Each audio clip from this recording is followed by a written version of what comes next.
de aula? Sim, que ótimo!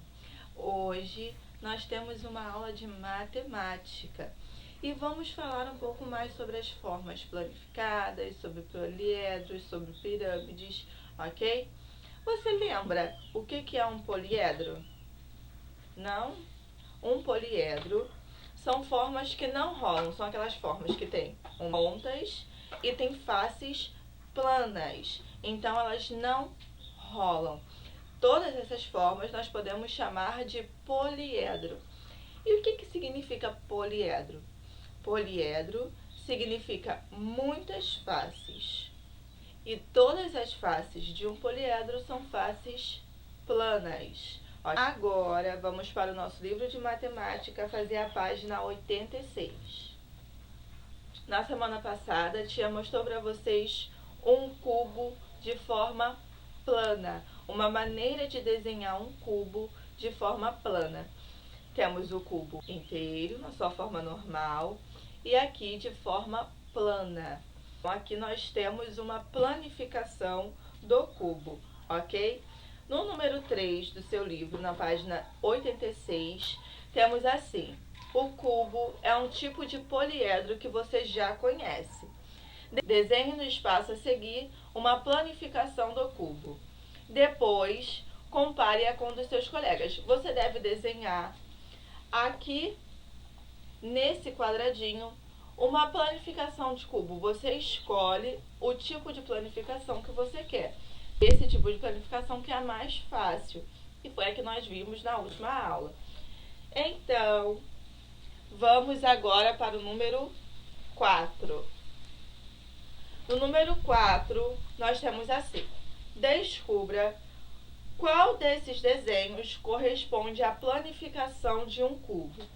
Vamos imaginar cada um desses desenhos se dobrando, para ver qual deles se encaixa à planificação de um cubo. Qual deles, com todas as suas faces juntos, pode se tornar um cubo.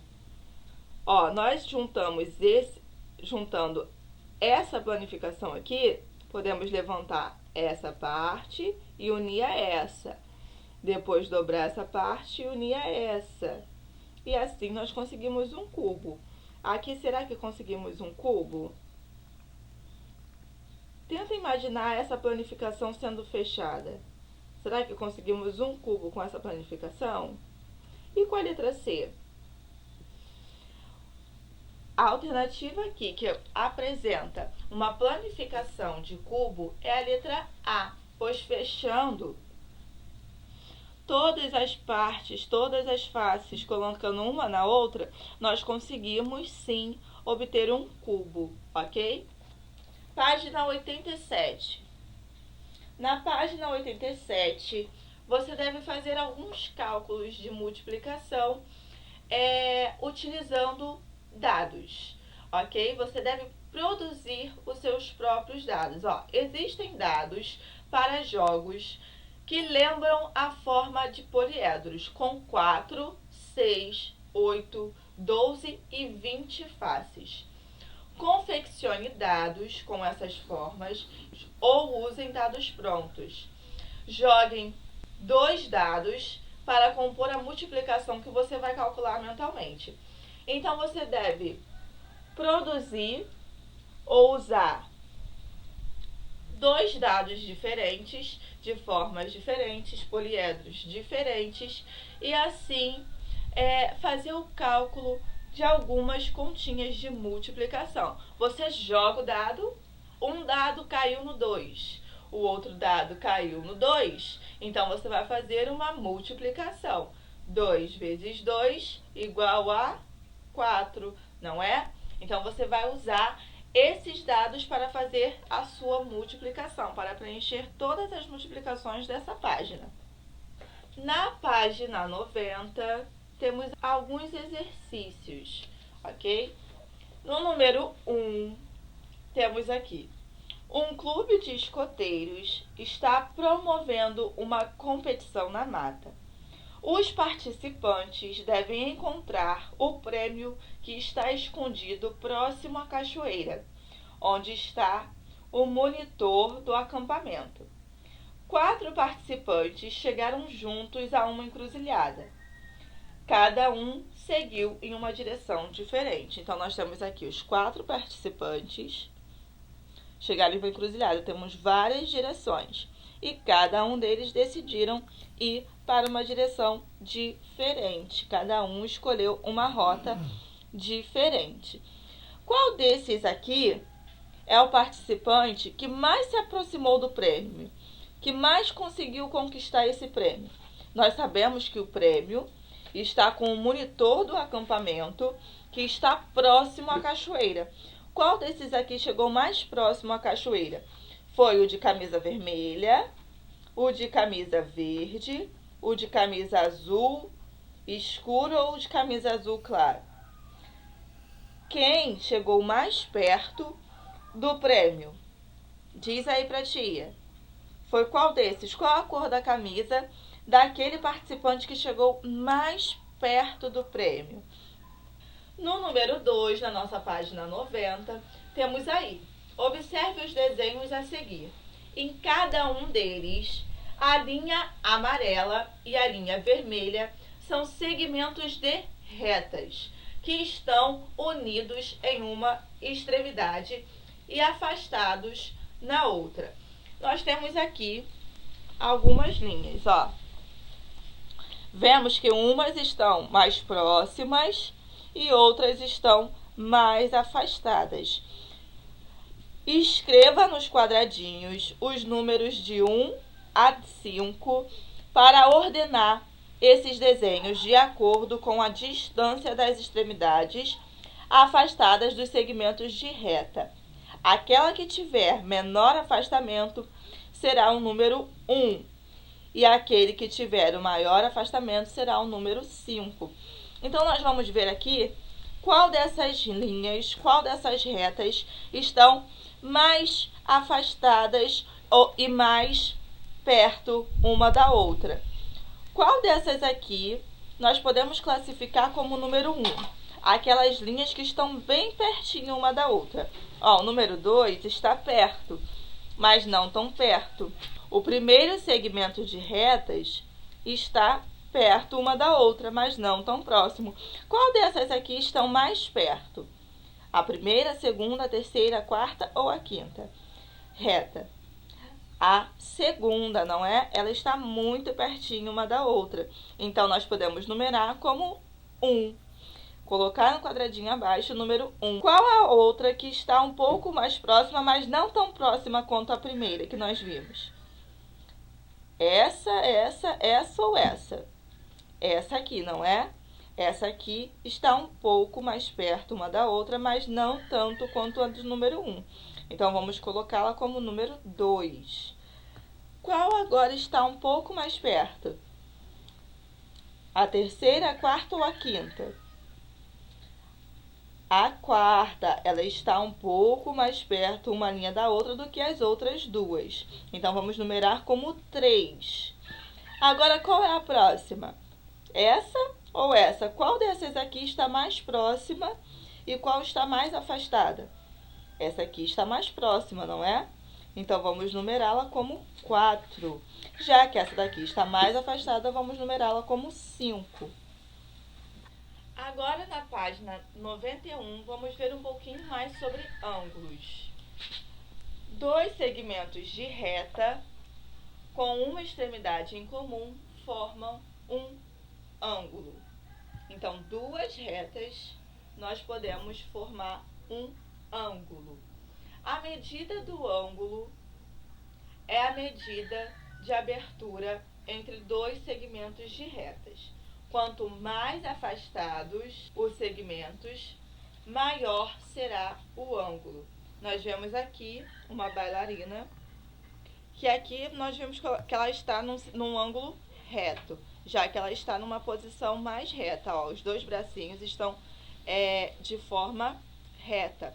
Aqui temos um outro ângulo. Conforme ela mudou a posição dos braços, formaram ângulos diferentes.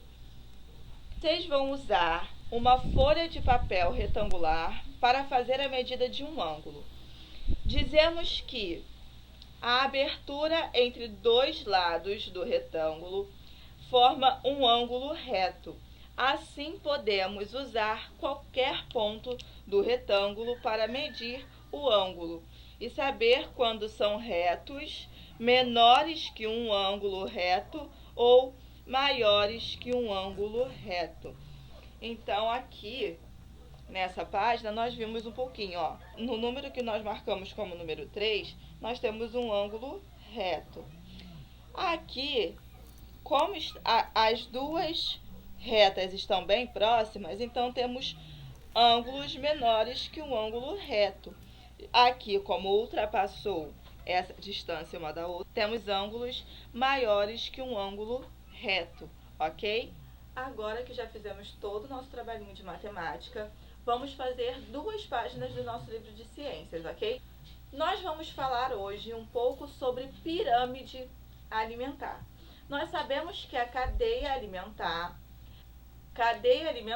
é a ordem que cada consumidor se alimenta, que cada animal se alimenta. Nós temos os produtores, os consumidores primários, secundários, terciários, quartiários e assim por diante.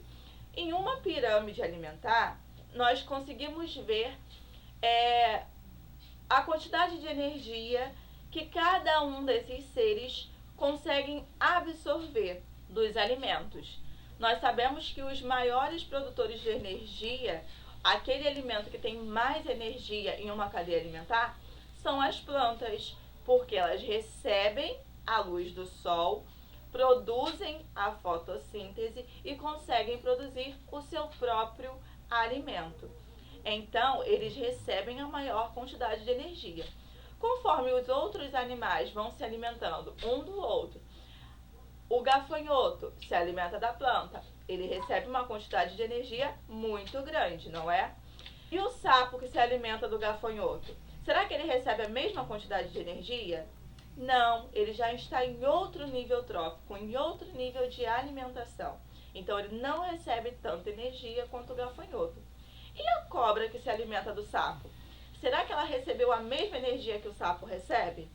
Não, ela recebe menos energia que o sapo, já que ela está com um consumidor terciário, ela já está em outro nível trófico. Então, a energia que ela vai recebendo vai diminuindo de acordo com a cadeia alimentar.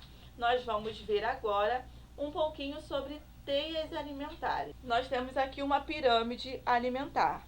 Nós vemos que os produtores são aqueles com maior energia, então eles estão aqui embaixo. Conforme a pirâmide vai subindo e cada parte vai diminuindo, corresponde à energia de cada um desses animais. E conforme vai subindo, mostra a perca de energia e de calor de cada um deles.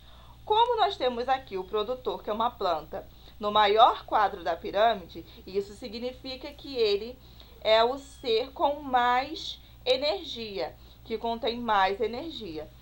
Aqui nós temos um consumidor primário, que é a vaca. A vaca se alimenta da planta, do capim que temos aqui. Então, ela recebe uma quantidade boa de energia, mas não tão grande quanto a planta pode entregar a ela.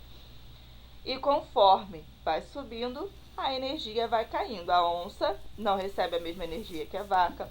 E o urubu, que come a onça em decomposição, não recebe a mesma energia da onça, que a onça recebeu da vaca, ok? Número 1 da página 140 do seu livro de ciências. Nós temos aqui 1. Analise a cadeia alimentar. Nós temos uma cadeia alimentar, ó, grama, inseto, sapo, cobra, gavião. Grama, inseto, sapo, cobra, gavião. Desenhe uma pirâmide de energia para representar essa cadeia alimentar. Então, aqui embaixo, você deve desenhar uma pirâmide alimentar, ok? De acordo com a energia que cada um deles recebe. Nós sabemos que aquele que recebe mais energia deve ficar na maior parte da pirâmide. e aquele que recebe a menor energia deve ficar na menor parte da pirâmide, da parte mais fina da pirâmide, ok? Letra B. Escreva quantos níveis tróficos estão presentes nessa pirâmide. Nós vimos aqui, ó, que temos a grama, que é o produtor, que produz o seu próprio alimento, então ele está no primeiro nível trófico. O inseto, que é o consumidor primário, está no segundo nível trófico. A cobra, que está como consumidor terciário, no seu quarto nível trófico. E o gavião em quinto nível trófico, ok? Então, nós temos aqui 5 níveis tróficos, ok? Cada um desses aqui nos mostra um nível trófico, que é um nível de alimentação de cada um deles. Letra C. Que componente dessa pirâmide tem mais energia disponível? Qual deles é aquele que tem mais energia? Como a tia já falou, o que contém mais energia é o produtor. Então, qual desses é o produtor? A grama, o inseto, qual deles produz o seu próprio alimento? Aquele que produz o seu próprio alimento é a grama, porque é uma planta. Então, ela consegue produzir o seu próprio alimento. Como ela consegue produzir o seu próprio alimento, ela recebe o maior nível de energia. Ela tem mais energia disponíveis do que os outros, os consumidores, ok? Letra D. Explique a frase. O gavião é o ser vivo dessa pirâmide que recebe menor quantidade de energia. Como você pode explicar que o gavião é o que recebe a menor quantidade de energia? A energia que cada um recebe vai diminuindo de acordo com o nível trófico que cada um desses consumidores se encontra. Se o gavião é o quinto nível trófico, é aquele que se alimenta por último nessa cadeia alimentar, nessa teia alimentar, ele vai receber a menor quantidade de energia conforme os outros animais vão passando a energia um para os outros, ok? E conforme vai diminuindo a energia de um consumidor para o outro, aquele que estiver no topo da pirâmide, ele está recebendo a menor quantidade de energia. Por isso que o gavião recebe essa menor quantidade de energia. Ele é o ser vivo que recebe a menor quantidade de energia do que os outros, já que ele está no seu quinto nível trófico.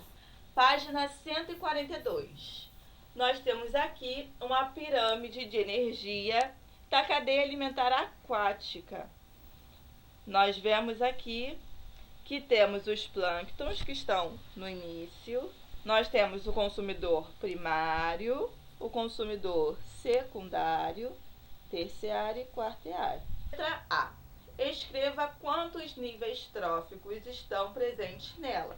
Nós vimos aqui, ó, 1, 2, 3, 4, 5. Então, nessa pirâmide contém 5 níveis tróficos, 5 níveis de alimentação de cada um desses seres.